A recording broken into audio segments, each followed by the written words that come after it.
Cronkite News starts now.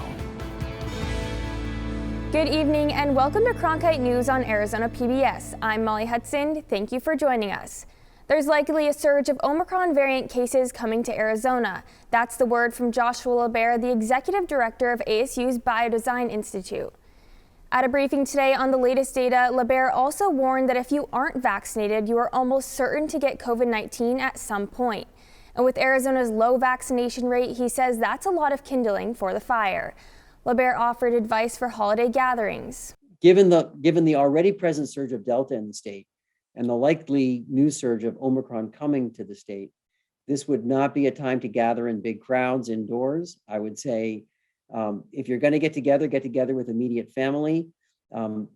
People should be vaccinated if they're going to get together. And if they're not vaccinated, they should do an antigen test that day. Today's update of COVID numbers here in Arizona from the Department of Health show more than 3,200 new cases of COVID were diagnosed and 81 people died. As COVID-19 cases continue to rise, the Pima County attorney says she won't be prosecuting people for simple drug possessions due to pandemic-related concerns.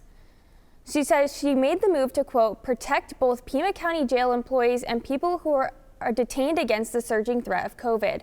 The policy will also cover anyone jailed for possession of any drug equipment, product, or accessory.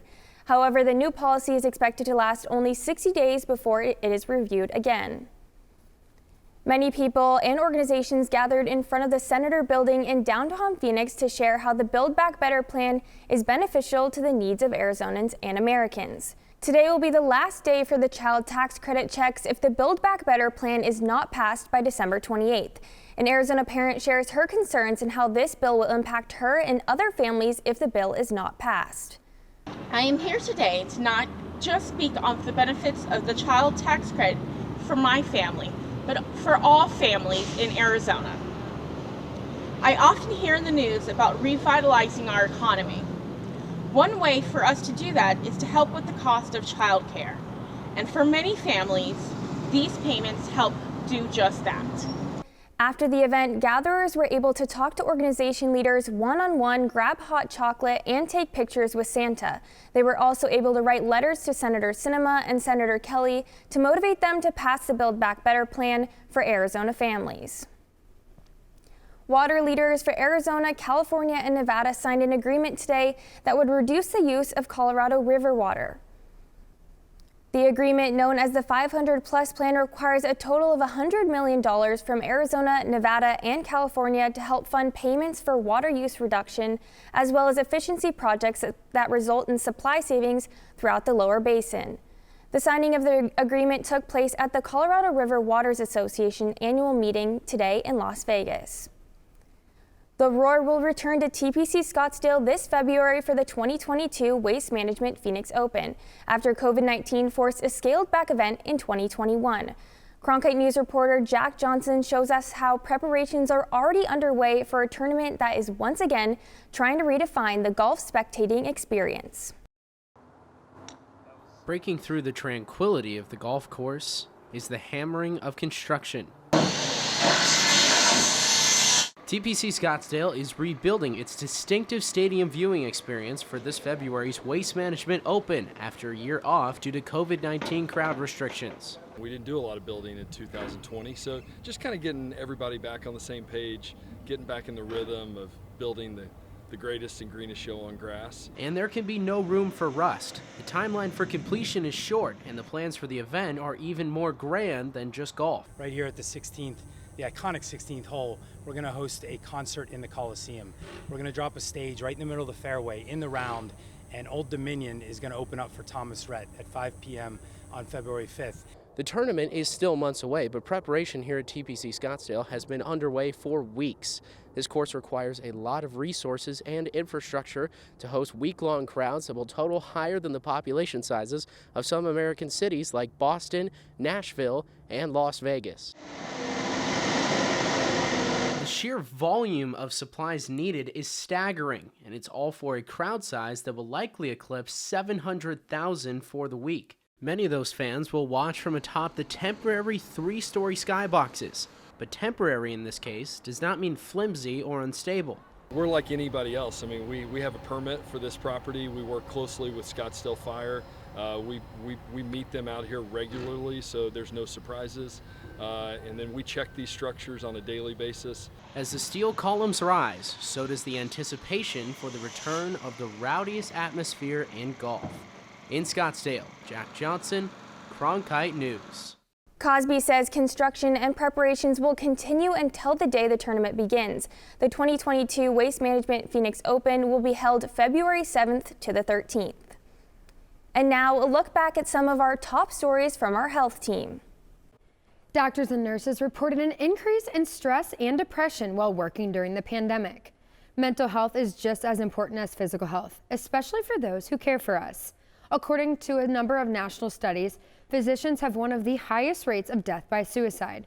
Reporter Sydney Whitney has more on the importance of medical providers and their mental health. According to the National Institutes of Health, nearly 1 doctor a day commits suicide in the U.S., which is nearly double the rate of the national population. This has brought on a renewed interest in focusing on physicians' health. Zachary Flynn, a podiatry specialist with his own practice, understands the pressures many in the medical field face. Some providers and nurses that can't handle that, and they buckle under the pressure, and then that's why we see these depression rates, these suicide rates. Physician suicide is a growing public health concern that some call a crisis. Flynn says there's a lack of resources for struggling medical providers. We see physicians leaving the field just because there's no relief system put in place. According to the CDC, caregivers are 8 times more likely to have suicidal ideations than the general population. 80% of caregivers also identified as having serious mental health issues. Flynn believes it's difficult for some providers to separate their mental and physical worlds. We don't ever think about the mental world. I see a broken bone, I fix it. If I see a deformity, I fix it. And so you're trained and you're bred to be so physical. The intensity and difficulties of the pandemic have only added more stressors. Rosemary Dombrowski is an ASU professor that teaches, among other things, medical poetry. She believes that physicians should seek reflective time for themselves to relieve traumas. I don't think that medical practitioners at any level spend a lot of time caring for themselves. Because we all know that our job is to care for others, and that's what we put first and foremost in our lives.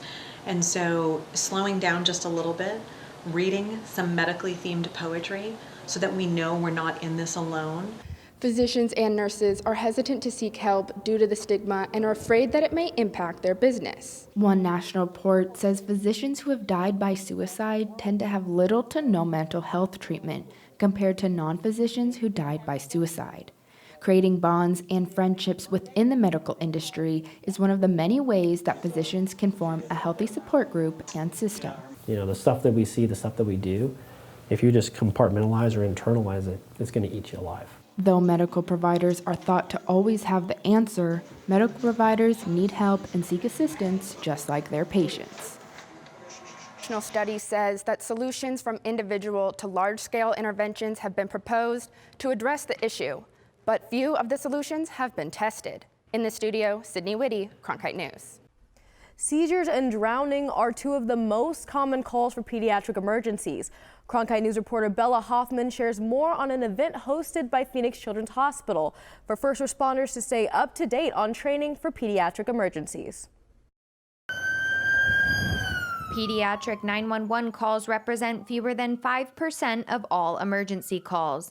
This symposium was created to make sure that Arizona's first responders have the right knowledge and tools to provide life-saving care, especially for scenarios that require a different approach when it comes to children.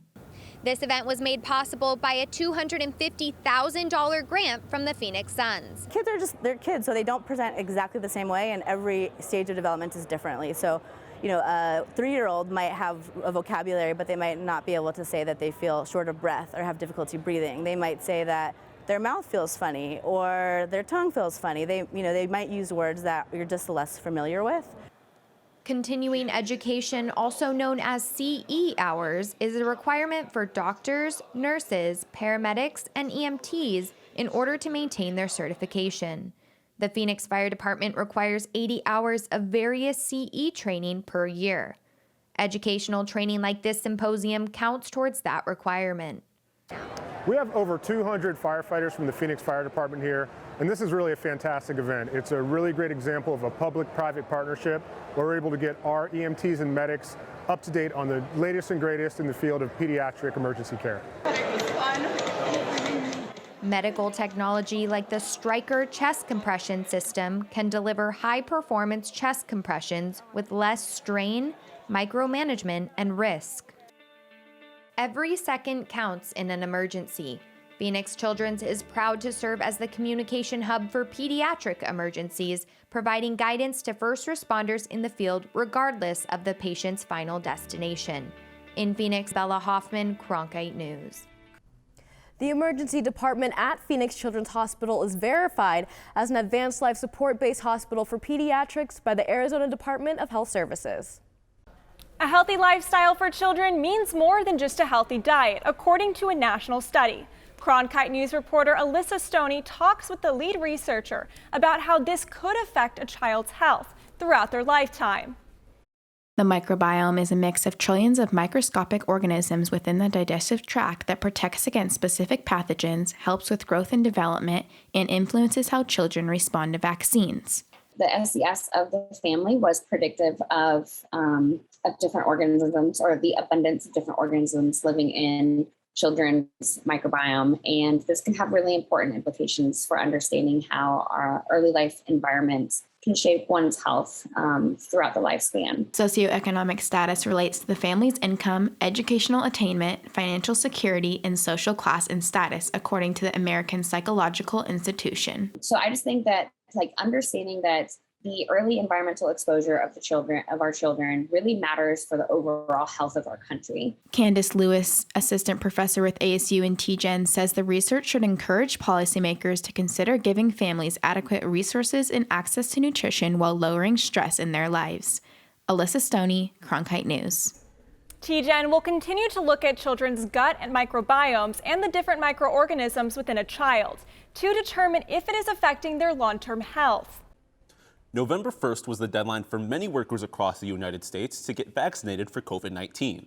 But from hospital employees to city workers, some are asking to be excused from getting the shots because of religion. Cronkite News health reporter Camila Williams explains how religious exemptions work in today's COVID case by case. Welcome to Case by Case. With more and more businesses mandating employees get vaccinated, some workers are seeking exemptions under federal law. That includes exemptions based on religion. I talked with two professors about how this works and who qualifies. While more than 50% of the U.S. population is vaccinated, some people have their reasons for not getting the vaccine. One is religion. However, claiming you can't get the vaccine because of your religion may not be enough to qualify you for an exemption. Belief exemptions have been around since the late 1800s when the British government added a conscience clause to laws requiring smallpox vaccinations. In the 1960s, religious exemptions grew more common in the U.S. against mandated polio vaccines. With COVID-19, vaccine mandates are giving rise to more requests for exemptions. So the question we're answering today is, who qualifies for religious exemptions? Bernard Pruzak is the director of the McGowan Center for Ethics and Social Responsibility at King's College in Pennsylvania. He gives us some insight. These people need not point to a particular religion that supports them. They've just got to make a case that they're against vaccination, and they hold that belief with the strength of conviction of traditional religious believers. Law professor Dorit Rice says there may be valid reasoning to request an exemption. The courts say that religion here has to be something that's about fundamental questions of life and death, big questions. So it can't be, I think vaccines are dangerous, or I think the virus is a hoax. It has to be about more general, deeper question. Title VII says that if an employee requests an exemption to a COVID-19 vaccine because of religious beliefs, the employer must accommodate that request if those beliefs are sincere and practiced. If an employer has reason to question the sincerity of the request, they may ask for additional supporting information. There is a difference between beliefs that are political or personal, and those are not religious beliefs in the eyes of the Supreme Court. Research shows that clergy members are more likely to encourage COVID vaccinations than discourage them. One question is whether the vaccine contains aborted fetal cells or tissue. Experts stress that they do not. Some fetal cell lines, which are grown in a lab from cells collected generations ago, were used in researching the mRNA vaccines. Those cell lines are also used to develop Tylenol, Claritin, and other common drugs. The Vatican has said it's morally acceptable to receive the COVID vaccines that were developed using fetal cell lines. The Pope himself received his third shot last month. According to the CDC, all 3 vaccines are safe and highly effective. You can find more information at vaccines.gov. In the Broadcast Center, Camila Williams, Cronkite News. That's it for Cronkite News tonight. Thanks for joining us. Next on Break It Down, we take a look at kids and screen time. Should there be limits? For top Arizona stories anytime, go to cronkitenews.azpbs.org.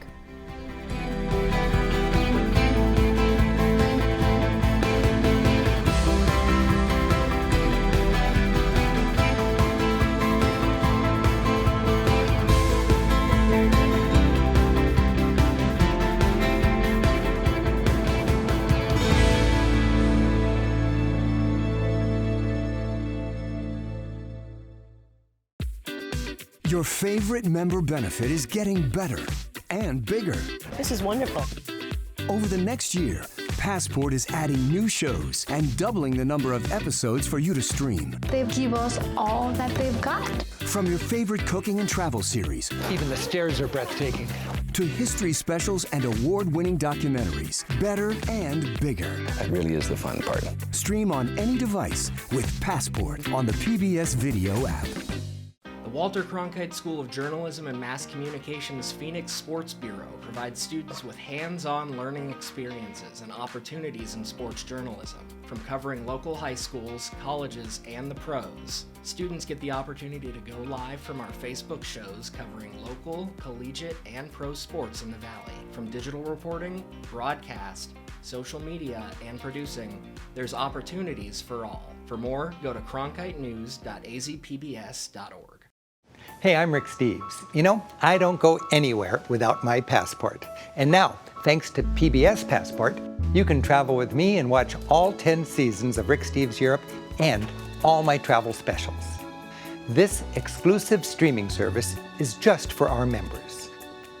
Not only can you see all my shows, but you can see thousands of hours of your favorite public television shows. Become a member today and get your passport.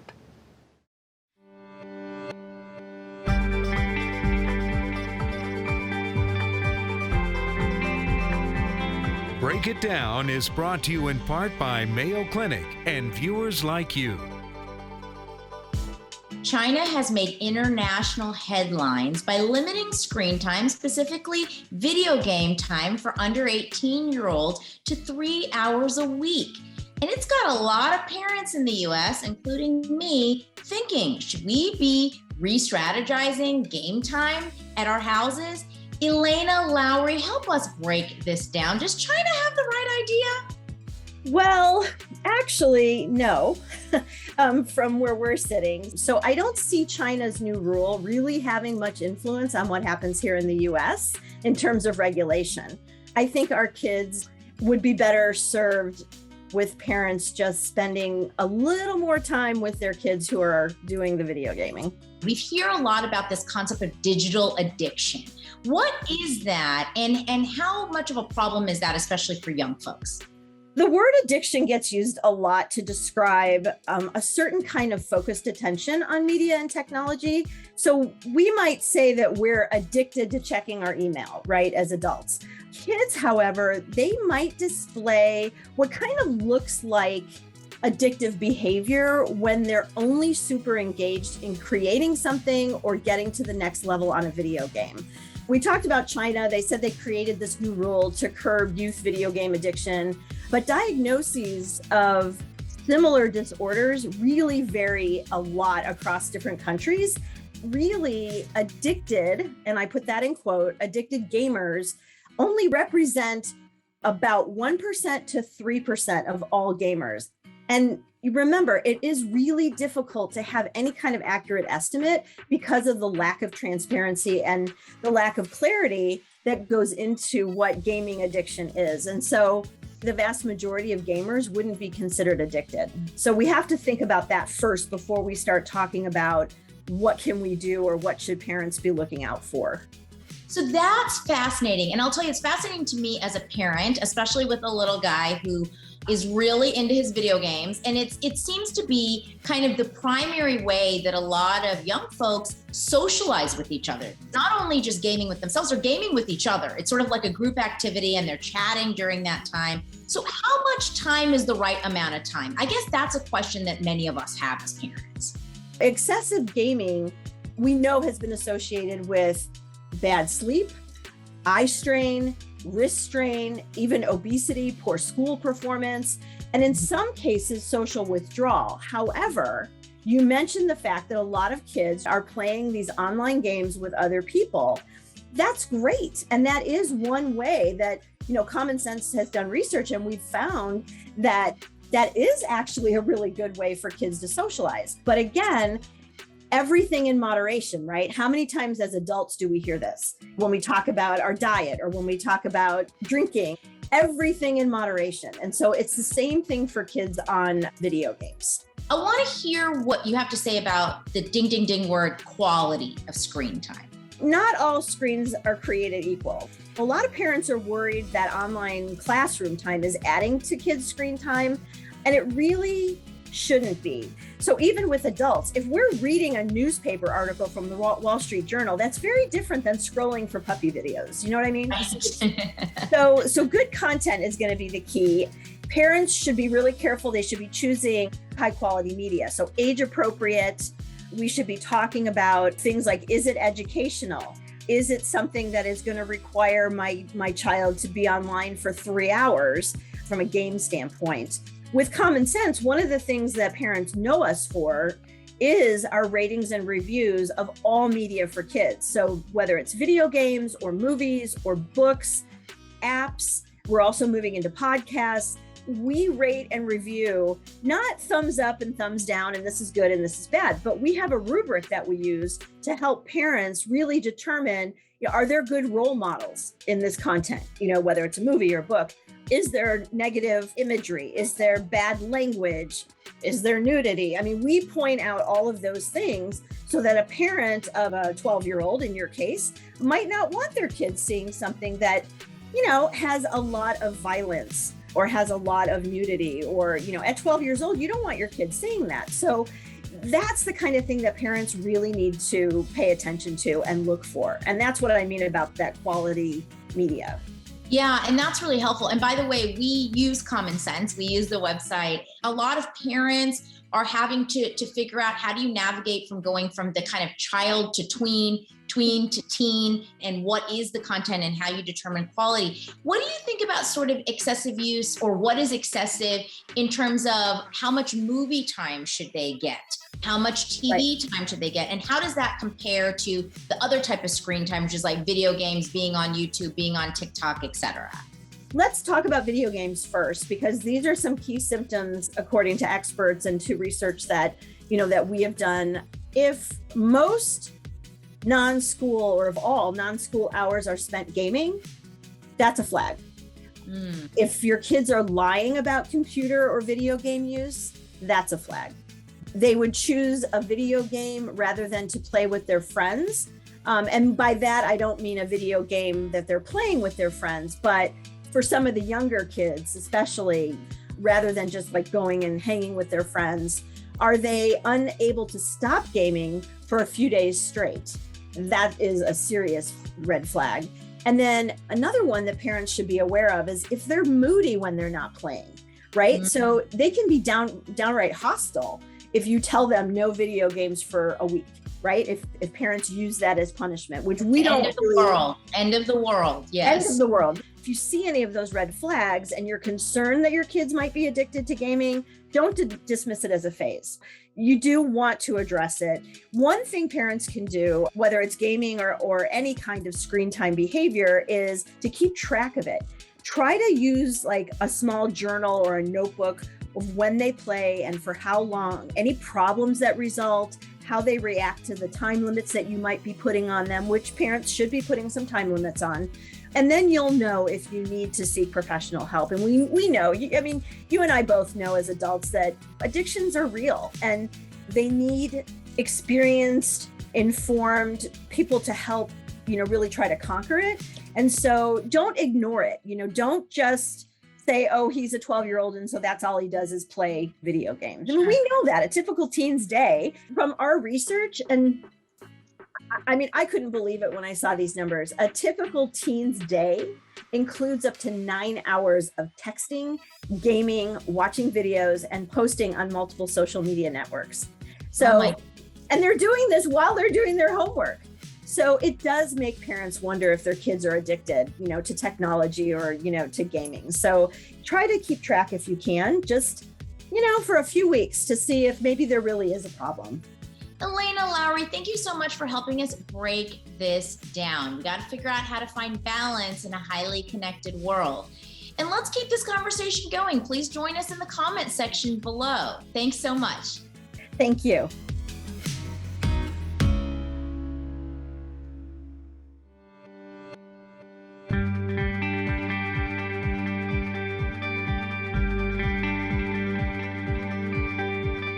This hour of local news is made possible by contributions from the Friends of PBS, members of your PBS station. Thank you. If you have comments about Arizona PBS News, please contact us at one of the addresses on your screen. Thank you.